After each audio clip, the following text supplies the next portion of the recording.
ఇదిగో పూలు పళ్లతో ఉన్న పళ్ళెంతో వస్తున్న వీరంతా ఇస్రో శాస్త్రవేత్తలు.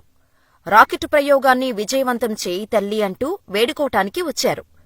ఆ గుడి మరేదో కాదు, సూళ్లూరుపేట చెంగాలమ్మ గుడి. ఒకప్పుడు నెల్లూరు జిల్లాలో ఉన్న ఈ గుడి జిల్లా విభజనానంతరం తిరుపతి జిల్లాలోకి వచ్చింది. అసలు ఈ గుడిని 24 గంటలు తెరిచే ఎందుకు ఉంచుతారు? ఎన్నో దేవాలయాలు ఉండగా సూళ్లూరుపేట చెంగాలమ్మ గుడికే ఇస్రో శాస్త్రవేత్తలు ఎందుకు వస్తారు? Watch the story. చిన్న గుడి అయినా సరే రాత్రయ్యేసరికి మూసివేయటం ప్రతి హిందూ గుడిలో చూసేదే. దాదాపు అన్ని మతాలకు చెందిన దేవాలయాలను ఇలాగే మూసివేస్తారు. కాని సూళ్లూరుపేట చెంగాలమ్మ ఆలయం మాత్రం 24 గంటలూ తెరిచే ఉంటుంది. గుడి విమాన గోపురం, గుడి లోపలకు వెళ్లగానే ఉన్న గోడ మొత్తం బంగారు తాపడం ఉన్నా, అమ్మవారికి అలంకరణకు వాడే ఎన్నో కేజీల బంగారం గుడిలోనే ఉన్నా ఆలయాన్ని మాత్రం మూసివేయరు. ఎందుకంటే గర్భగుడికి, ముఖమండపానికి తలుపులే ఉండవు. ఎవరైనా ఎప్పుడైనా అమ్మవారిని మనసారా దర్శించుకోవచ్చు. గ్రహణం సమయంలో మాత్రం జస్ట్ ఓ కట్టెను మాత్రం అడ్డంగా పెడతారు ఆలయ పూజారులు. ఇక్కడ చెప్పుకోవాల్సిన మరో ముఖ్యమైన విషయమేంటంటే, ఇక్కడ పూజారులుగా పరిచయం చేసేవాళ్లు బ్రాహ్మణులు కాదు, బలిజ కుటుంబానికి చెందినవారే ఆలయ పూజారులుగా ఉంటారు. ఆలయ పురాణం గురించి చెప్పుకుంటే, చెంగాలమ్మ పరమేశ్వరి ఈ అమ్మవారు కాళంగి నదిలో దాదాపు 500 క్రితం దొరికింది. అంతకుముందు ఎన్ని సంవత్సరాల నుంచి అమ్మవారు కాళంగి నదిలో ఉన్నారో ఎవరికీ తెలియదు. నా భక్తులకు నా అవసరం ఉంది అనుకుందో ఏమో ఆ జగన్మాత కరుణించి భక్తుల కంటపడింది. దాదాపు 500 ఏళ్ల క్రితం కొంతమంది పశువుల కాపరులు పశువులు మేపుతూ కాళంగి నదిలో స్నానానికి దిగారు. అలా నదిలో స్నానం చేస్తున్న వారిలో ఒక పశువుల కాపరి నీటి సుడిగుండాల్లో చిక్కుకున్నాడు. ఆ సుడిగుండాలను చూసి భయపడిన మిగిలిన కాపరులు ఎవరూ కూడా కాపాడే ప్రయత్నం చేయలేదు. ప్రాణం పోయినట్టే అని అనుకున్న పశువుల కాపరి మిగిలినవారు భగవంతుడిని రక్షించమని వేడుకున్నారట. వెంటనే సుడిగుండంలో చిక్కుకున్న కుర్రాడికి ఏదో బండరాయి తగిలింది.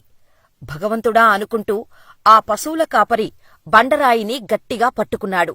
దీంతో చెంగాలమ్మవారి విగ్రహం, కుర్రాడు ఒక్కసారిగా వచ్చి ఒడ్డున పడ్డారు.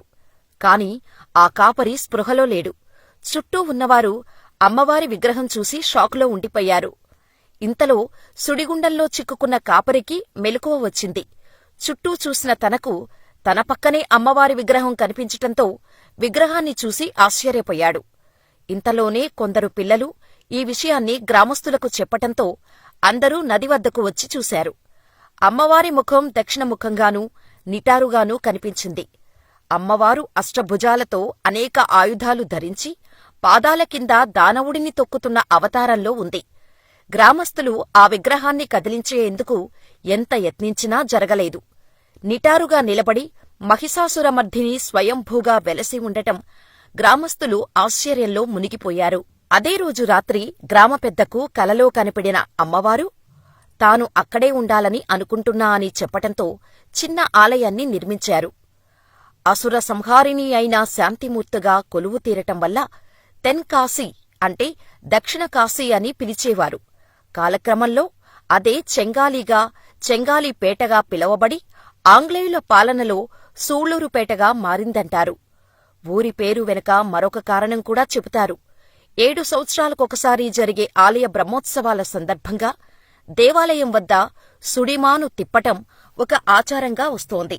అదే సూళ్లూరుపేటగా రూపాంతరం చెందినదని అంటారు. అమ్మవారు గర్భాలయంలో సర్వాలంకరణ భూషితగా శ్రీ చెంగాలమ్మ పరమేశ్వరి కొలువై ఉంటారు.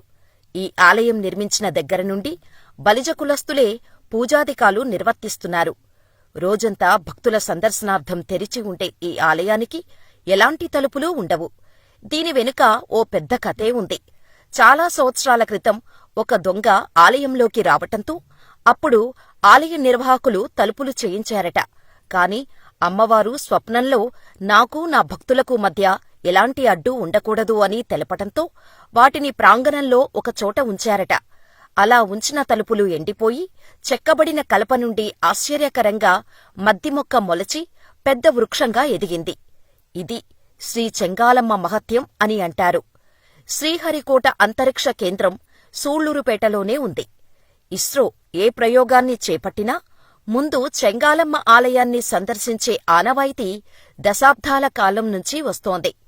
అంతరిక్ష ప్రయోగాలు విజయవంతం కావాలని ఇస్రో చైర్మన్తో పాటు మరికొందరు అధికారులు ఈ ఆలయంలో ప్రత్యేక ప్రార్థనలు నిర్వహిస్తారు. ప్రయోగం చేపట్టే ముందు కొన్నిసార్లు రాకెట్టు నమూనాతో పూజలు కూడా చేస్తారు. చెంగాలమ్మ ఆలయంలో పూజలు నిర్వహించిన తర్వాతే రాకెట్టు ప్రయోగాలు చేపట్టడం ఇస్రోకు ఒక సెంటిమెంటుగా వస్తోంది. దేవుడు, దెయ్యం లేరు అని చెప్పే సైంటిస్టులే ఇలా వచ్చి పూజలు చేస్తున్నారంటే అదంతా అమ్మవారి గొప్పతనం అని అంటారు. మరి మీరేమనుకుంటున్నారో మాకు కామెంట్ చెయ్యండి.